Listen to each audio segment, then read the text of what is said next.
Hi everyone, I'm Judah Vitale, functional nutritionist, lifestyle coach, and heart math mentor. And this is the 7th and final video in the series that I've been doing on adrenal function and adrenal imbalances and cortisol. In my previous video, I discussed dietary principles for addressing adrenal imbalances. And in this video, what I want to talk about is the different supplements that you can use, different nutraceuticals, herbal supplements, essential oils, things like that that you can use to help restore a balance to your adrenal function, help normalize your cortisol rhythm. And one of the things about this topic here that's different than the past two videos that I've done for you on solutions for adrenal imbalance, which would be lifestyle modifications and diet, those two videos, the things that I shared there were appropriate for everybody. Everyone who's dealing with any kind of adrenal imbalance issues, cortisol issues, adrenal fatigue, anything like that, everything I shared in those videos can apply to you. This topic today, supplementation, is much more highly personalized. It's much more technical, it's much more personalized, and I just want to say up front, I think this is something to really explore with a well-versed practitioner, whether they be a naturopathic medical doctor, a functional medical doctor, a functional nutritionist, herbalist, somebody who is well-versed in adrenal function and supplementation. Because, in one of my earlier videos, I talked about the importance of doing adrenal testing. And for me, when I run an adrenal test, what that does is it gives me a picture of what's going on in your physiology. And based on that, I can create a very personalized, targeted protocol for you to help bring your adrenals into balance. So without testing, we don't know where you're at. And we really don't know what would be the appropriate supplementation for you. Many times what people will do is they say, oh, I have adrenal issues, I need energy, I should just take adaptogens. And they immediately go to adaptogens. And that's not maybe what's needed for the individual at that time. Adaptogens might not be necessary right off the bat. So I want to kind of like parse this out a little bit with you today. In the vitamin realm with adrenal function, vitamin C and B complex vitamins are really critical. Vitamin C and your B complex really nourish the adrenal glands deeply. So we want to make sure that you're getting adequate vitamin C. The vitamin C that I recommend isn't ascorbic acid. I'm not a real big fan of ascorbic acid. I'm a fan of your whole food vitamin C sources. Things like acerola cherry, rose hips, camu camu. These are the things that I go to first for vitamin C, because as human beings, our time on this planet, we've been getting our nutrition from food, not from isolated supplements for the most part. So I'm a real big fan of the whole food supplements because I just find that we respond to them better. They have greater bioavailability, and they just are more deeply nourishing. So, and it doesn't take as much of that particular vitamin. So you don't need anywhere near as much vitamin C coming from camu camu, amla, rose hips, or acerola cherry as you would ascorbic acid. Okay, so vitamin C, and activated B complex. When I say activated B complex, what I'm referring to is making sure that the majority of the B vitamins that are in that complex are in their active state. So for your B2, your B6, they would be phosphorylated, and for your folic acid and your B12, they would be methylated. So methylcobalamin, methylfolate, and phosphorylated riboflavin, phosphorylated B6. So an active B complex. And that's going to be really important for your adrenal function as well. It's going to help lower stress, raise energy levels. B complex does a variety of things in our physiology. It helps with red blood cell production, nerve conduction, all sorts of things. Mood, depression, a wide variety. So in the vitamin realm, B complex and vitamin C. In the nutraceutical realm, I really like phosphatidylserine for people who have elevated cortisol levels. If you have elevated cortisol, high doses of phosphatidylserine are really effective at bringing cortisol down, especially if you have elevated cortisol at night. If you feel wired and tired when it's nighttime and it's time to go to bed, chances are you have elevated cortisol at night. So taking a high dose of phosphatidylserine in the evening can help bring that cortisol down, help with sleep, and helping to restore healthy, normal cortisol rhythms. Probiotics are really important. Gut function in general is really important. As I talked about in one of the previous videos, when we have poor gut health, that it stimulates stress and can cause the elevation of cortisol. So what we want to make sure is that your gut is healthy and that you have a really healthy microbiome. The research coming out on the microbiome right now is phenomenal. If you're not aware of what the microbiome is, it's basically the collection of microorganisms, bacteria in you and on you. And it ends up that we're more microbial than we are human, genetically speaking. We have 23,000 human genes. By the time our life comes to an end in our later years, we have upwards of 9 million bacterial genes. Okay, so it's creating a healthy microbiome is critical, because the microbiome is basically involved with every aspect of your health and physiological functioning for the most part. It's that critical. So probiotics are really important to make sure that you're nourishing a healthy gut and healthy gut microbiome. Fatty acids, like essential fatty acids like omega-3s, are really important for reducing any kind of inflammation in the body. Inflammation is a stressor, and it can stimulate the release of cortisol. So we get this self-perpetuating inflammation and pain cycle that starts going. And once that's kicked in and you have pain and inflammation, that's stress in your physiology, and the adrenals will respond by secreting cortisol. So getting a good omega-3 fatty acid supplement into your diet is really critical. Fatty acids like flaxseed oil, hemp seed oil, fish oils, krill oil, those are really critical and can help bring any inflammation down in your body. So that way you're addressing the fatty acid imbalance that you might have, that I spoke to in the ABCs of adrenal imbalance, right? So getting good fatty acids into your diet.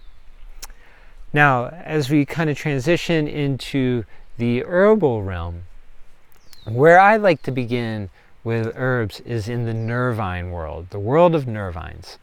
And starting from lighter going to stronger, really like to work with nervines like chamomile.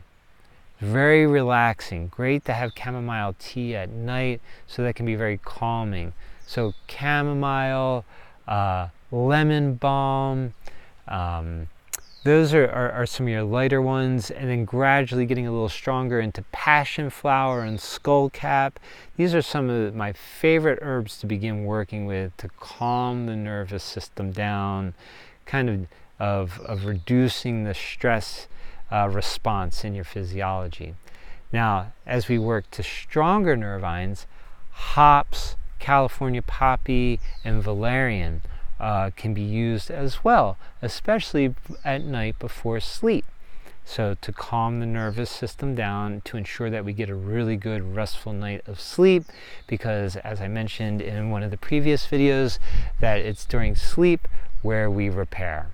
And getting good sleep is critical for adrenal repair.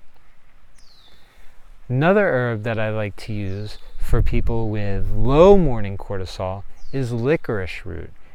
You don't want to use licorice root if you have high blood pressure, because it can stimulate the elevation of blood pressure, but licorice root can help raise cortisol levels in the morning. So starting the day with some licorice root tea or a licorice root tincture can help to stimulate the release of cortisol in the morning, get the morning cortisol up, and start setting that healthy cortisol rhythm. Then we would eventually move into your adaptogens. And adaptogens really help modulate adrenal function, right? So if your adrenal function is low and suppressed, it's going to raise it. If your cortisol levels are high or you're in a hyperadrenal state, it's going to lower it. So it's going to help modulate and bring the adrenals back into balance. And some of my favorite adaptogens are things like Devil's Club, ashwagandha, eleuthero, rhodiola, holy basil. These are just a great array of adaptogens that you can use, but you got to find the ones that are right for you. And there's a lot of adrenal formulas out there.